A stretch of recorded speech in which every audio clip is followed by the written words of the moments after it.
नमस्कार। मेरा नाम भाऊ तोरसेकर। आप देख रहे हैं प्रतिवाद।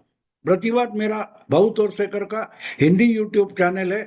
तो जो मुझे हिंदी में सुनना चाहते, कृपया प्रतिवाद को सब्सक्राइब करें।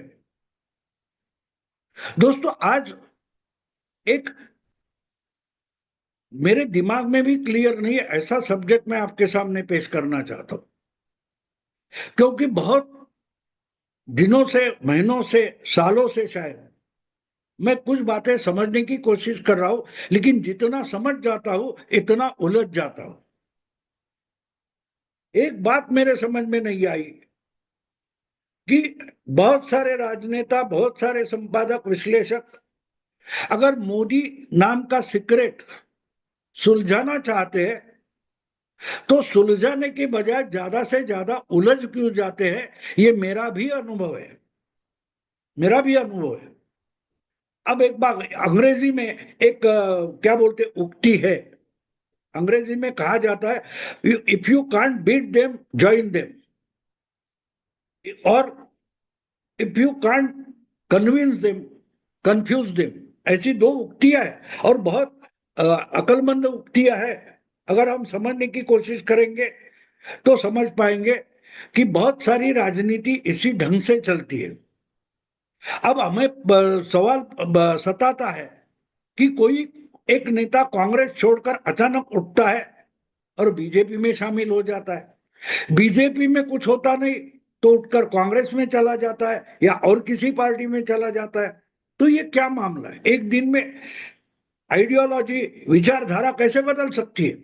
तो हम भूल जाते हैं कि कोई भी नेता हो, किसी भी पॉलिटिकल पार्टी में हो, किसी भी दल में हो, वो अपनी कोई आइडिया लेकर या अपनी कोई इच्छा लेकर राजनीति में, पब्लिक लाइफ में आया है।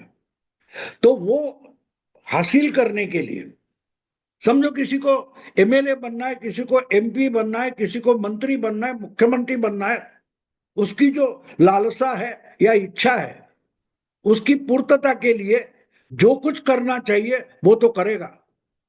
और फिर वो करता है कि भाई आइडियोलॉजी क्या है, ये पार्टी की ये आइडियोलॉजी है, दूसरी पार्टी की दूसरी आइडियोलॉजी है।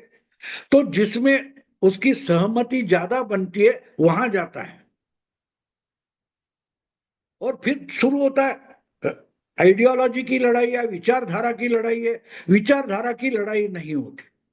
विचारधारा से अपनी अपनी लालसा, अपनी अपनी इच्छा लेकर जो लोग जुड़ जाते हैं, ऐसे जो समूह होते हैं, गुट होते हैं, उनकी जो लड़ाई होती है, इसको विचारधारा की लड़ाई मानते हैं।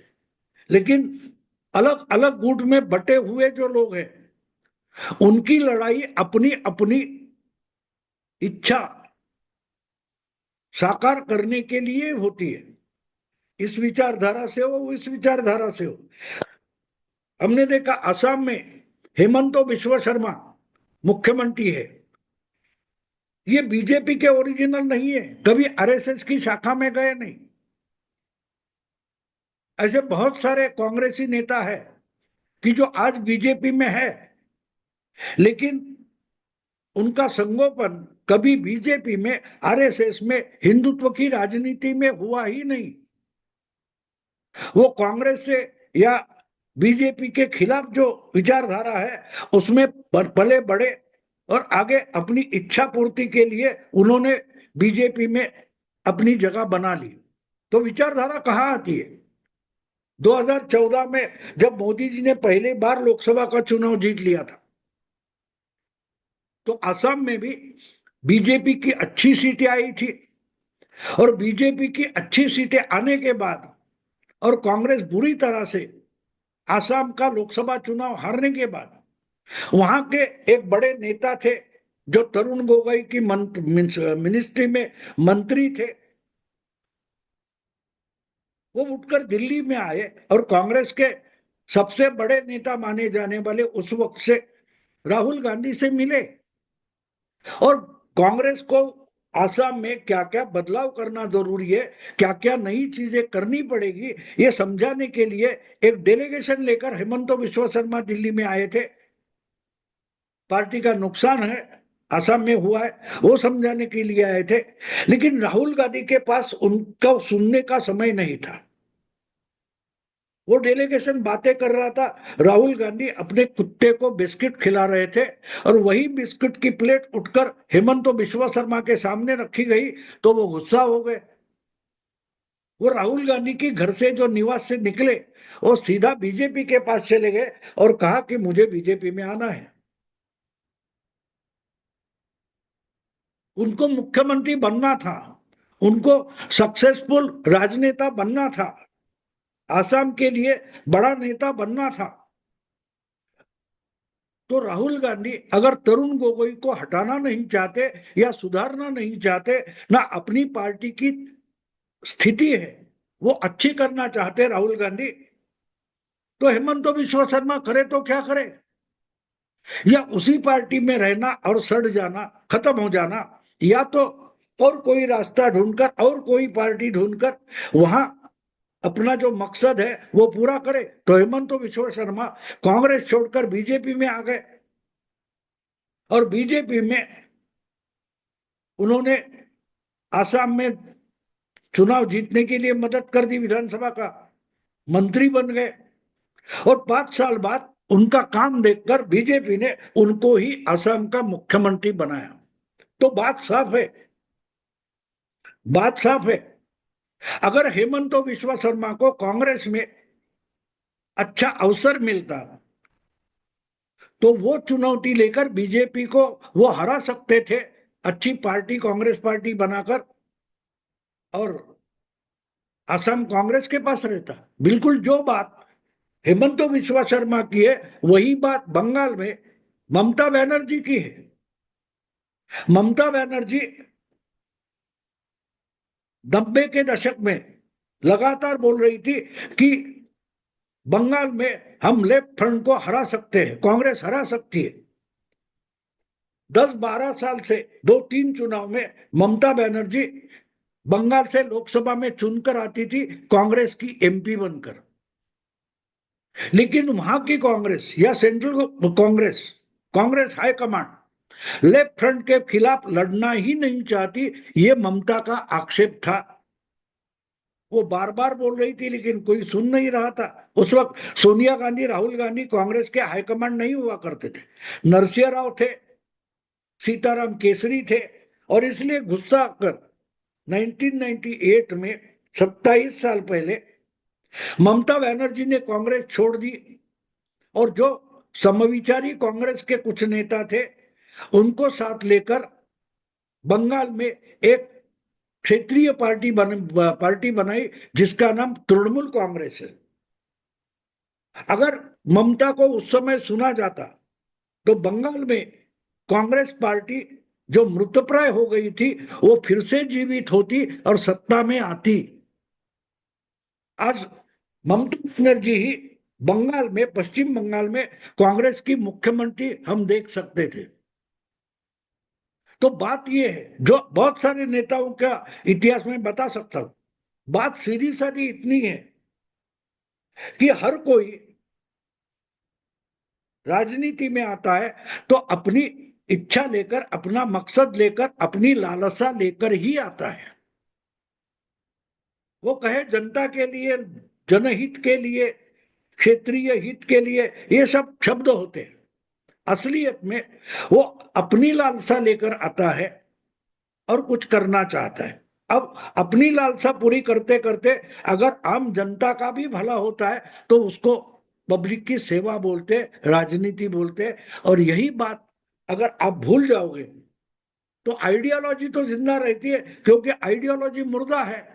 जब तक उसका इम्प्लीमेंटेशन नहीं होता, उसको अमली जामा पहनाया नहीं जाता, तब तक आइडियोलॉजी एक मुर्दा होता है, उसमें कोई जीव नहीं होता। आइडियोलॉजी को जीवित करने वाले नेता और कार्यकर्ता होती है। और इसलिए जो बात ममता करना चाहती थी उसको कांग्रेस में स्कोप नहीं था, उन्होंने अपनी पार्टी बनाई। हेमंत बिश्वा शर्मा बीजेपी के साथ आ गए और आज बीजेपी के मुख्यमंत्री है। ऐसे बहुत सारे नेता मिलेंगे। तो कहने का मतलब यह है कि अगर एक पार्टी को उठकर खड़ा होना है या एक किसी को अपनी पार्टी बनानी है तो मेहनत की जरूरत होती है, और मेहनत के साथ साथ अपना मकसद भी जरूरी होता है, अपना उद्देश्य जरूरी होता है। और अगर मकसद नहीं होगा, आपका उद्देश्य होगा ही नहीं, तो बनी बनाई पार्टी भी खत्म हो सकती है, जैसे राहुल गांधी ने कांग्रेस पार्टी का सत्यानाश कर दिया। क्यों हुआ? आज कांग्रेस पार्टी इतनी बुरी हालत में क्यों है? जो पार्टी 70-75 साल में, 50 साल देश की सत्ता में रही, अलग अलग राज्यों में उसके मुख्यमंत्री रहे, सत्ता रही, वो पार्टी आज देश भर में इतना मार क्यों खा रही है? इसका जवाब आपको इस सब आर्गुमेंट में मिल जाएगा कि उसके पास कोई मकसद है ही नहीं। राहुल गांधी के पास कोई मकसद है ही नहीं। हम घर में छोटे बच्चे देखते, 6, 7, 8 साल का बच्चा है, उसको पूछो आगे जाकर क्या करोगे, वो अगर क्रिकेट की मैच चल रही है और टीवी पर देख रहा है तो बोलेगा मुझे रोहित शर्मा बनना है, विराट कोहली बनना है, क्रिकेट खेलना है। फिर क्रिकेट की मैच वगैरह खत्म हो गया, 8-15 दिन के बाद कोई गार्डन में खेल रहा है और देखेगा हवाई जहाज उड़ रहा है, तो पूछोगे तो बोलेगा मुझे पायलट बनना है, मुझे हवाई जहाज चला उड़ाना है। अगर भारत पाक जंग छिड़ गई है, ऐसे वक्त बोलोगे तो बोलेगा मुझे सैनिक बनना है, मुझे पाकिस्तान को खत्म करना है। तो बच्चों के मकसद हर दिन बदलते जाते हैं, मुद्दे हर दिन बदलते जाते हैं। राहुल गांधी जैसे नेता बिल्कुल उसी ढंग से सोचते हैं और उसी ढंग से पार्टी चलाना चाहते हैं। एक दिन वो तय करते हैं कि कुछ भी करके हमको मोदी को हराना है, मोदी को हटाना है। तो बोलते चलो पूरी की पूरी जो विपक्ष है, अलग अलग दल हो गए, साथ में आ जाएंगे, एक साथ होकर हम मोदी को हराएंगे, मोदी को सत्ता से बाहर करना है, बस यही हमारा मकसद है। शुरू हो जाता है। एक 2 साल पहले आपको याद होगा, नीतीश कुमार बीजेपी के साथ नहीं थे, लालू के साथ थे, कांग्रेस के साथ थे। उन्होंने इनिशिएटिव लिया, विपक्षी दलों को साथ लेकर एक देशव्यापी गठबंधन बनाने की कोशिश की। सिर्फ 6 महीने होते होते नीतीश कुमार खुद ही जो गठबंधन बन रहा था उससे निकलकर बीजेपी के साथ आ गए। क्यों आ गए? क्यों आ गए? क्योंकि गठबंधन का नेता राहुल गांधी बनने जा रहे थे, मोदी को हराना है, बस ये तय किया था। लेकिन मोदी को हराकर देश का प्रधानमंत्री कौन बनेगा? जो गठबंधन बन रहा था, इंडिया अलायंस, जिसको बाद में नाम दिया गया, तो इंडिया अलायंस जो बन रहा था उसका नेता कौन बनेगा? अगर उसको बहुमत मिल गया तो प्रधानमंत्री कौन बनेगा? ये सवाल पूछे नहीं गए, ना कि उसके जवाब दिए गए। हाँ, एक कुछ मजाक उड़ाया गया कि हमारे पास तो 25 कैंडिडेट है जो प्रधानमंत्री बन सकते हैं। उद्धव ठाकरे है, तेजस्वी यादव है, राहुल गांधी है, नीतीश कुमार है। होते होते होते क्यों गड़बड़ कहां हो गई? कि आपके पास कोई मकसद था नहीं। और मोदी को हराना ये कोई मकसद नहीं होता। हराओगे तो उसके बाद क्या करना है? लोगों को मोदी या राहुल गांधी देश का प्रधानमंत्री बनने से कोई इंटरेस्ट नहीं है, दिलचस्पी नहीं है। आम जनता की दिलचस्पी इसमें कि ये देश कैसे चलेगा, किस तरीके से चलाया जाएगा, कौन चलाएगा और उसकी भूमिका क्या है, ये इंपॉर्टेंट होता है आम जनता के लिए। जो वोट देता है और उसकी वोट पर एक पार्टी सत्ता में आती है या सत्ता से निकाली जाती है। आपके सामने उदाहरण है, लोकसभा में लगातार मार खाने वाली केजरीवाल की आम आदमी पार्टी 2014 का चुनाव बुरी तरह से हार गई लोकसभा में। लेकिन 6 महीने बाद, 7 महीने बाद जब दिल्ली विधानसभा का चुनाव हुआ तो वहां बीजेपी को धूल चटाकर उसी वोटर ने, उसी जनता ने केजरीवाल को 70 में से 67 एमएलए दिए थे और बोले थे चलो बनाओ सरकार। कुछ करके दिखाओ, कुछ अच्छी चीजें की तो फिर 5 साल बाद उसी केजरीवाल को लोकसभा में सीट नहीं एक भी दी, लेकिन दिल्ली की जनता ने उसी केजरीवाल को और उनकी पार्टी को 67 में से 70 में से 62 एमएलए दिए थे। 10 साल दिल्ली की जनता ने केजरीवाल को सर आंखों पर उठा रखा था, लेकिन केजरीवाल एक बात भूल गए कि केजरीवाल की इच्छा पूर्ति या केजरीवाल की जो लालसा थी, इसके लिए वोटर ने, जनता ने उनको मुख्यमंत्री नहीं बनाया था। मोदी को हराने के लिए, बीजेपी को हराने के लिए वोटर आपको वोट नहीं देता। आपके पास जो सत्ता में है उससे भी अच्छा अल्टरनेटिव पर्याय कुछ होगा तो जनता आपका साथ देती है, और इसीलिए लोकसभा में आम आदमी पार्टी को हराने वाले बीजेपी को विधानसभा में आम आदमी हरा पाई, क्योंकि लोगों को मालूम था कि मोदी दिल्ली के मुख्यमंत्री नहीं बनेंगे, तो जिसके पास दिल्ली के लिए कुछ पर्याय है हम उसको, केजरीवाल को चुनते हैं। लेकिन 10 साल में वही बात केजरीवाल ने मटिया मेट कर दी। वो फिर से मोदी को हराने के लिए उसी गठबंधन में पहुंच गए जिसके खिलाफ भ्रष्टाचार के आरोप करते थे। तो कहने का मतलब ये कि आप जिस मकसद से आए हो उस मकसद को पकड़ के रखना, और लोगों को आपको अनुभव देना पड़ता है कि भाई मैं मकसद पकड़ के चल रहा हूं, आपकी इच्छा पूर्ति के लिए काम कर रहा हूं, मेरी भी इच्छा पूर्ति कर रहा हूं, लेकिन आपकी इच्छा पूर्ति सराखों पर। जो नेता ये नहीं करता, जियो पार्टी इस ढंग से नहीं चलती, लोग उसको हटा देते। और मोदी अगर लगातार गुजरात में थे तब गुजरात के लिए और आज पूरे देश के लिए अगर आम जनता की इच्छा पूर्ति का काम कर रहे तो वो समझ में आता है कि जनता उनको बार बार चुनकर क्यों देती है। ये बात समझना जरूरी है कि मोदी जी चुनाव जीतते नहीं है, जनता उनको जितवा देती है, उनको सत्ता में लाकर बिठा देती है। इसका कारण एक है कि जनता जानती है कि आम जनता में बहुत सारे लोगों को, सब लोगों को नहीं लेकिन बहुत सारे लोगों को समाधानी और खुश रखने का काम मोदी जी जरूर करेंगे। मोदी जी को प्रधानमंत्री बनना है, लेकिन प्रधानमंत्री इसलिए बनना है कि आम जनता की इच्छा पूर्ति नरेंद्र मोदी कर पाए। तो ये फर्क होता है, ये फर्क होता है। तो जिसको मोदी जी को हराना है, राहुल गांधी को, तो राहुल गांधी को मोदी को हराने की बात अलग रखकर अपनी पार्टी तगड़ी बनानी पड़ेगी। जो कोई पार्टी हो, कांग्रेस ही नहीं, दूसरी किसी पार्टी को एक तगड़ी पार्टी बनानी पड़ेगी।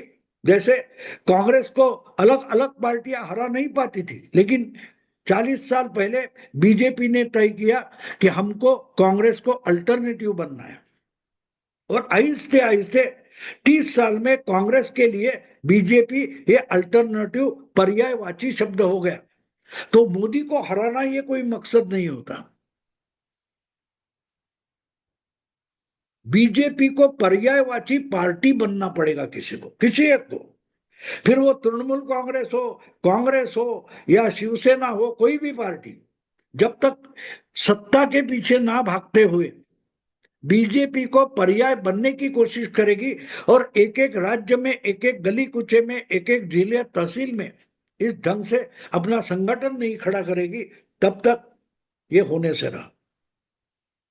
तो बात साफ है, मोदी को हराना ये किसी भी नेता का या पार्टी का मकसद नहीं हो सकता। दोस्तों अभी यही रुकता हूं। वीडियो पसंद है तो लाइक कीजिए, शेयर कीजिए और प्रतिवाद को सब्सक्राइब कीजिए। नमस्कार।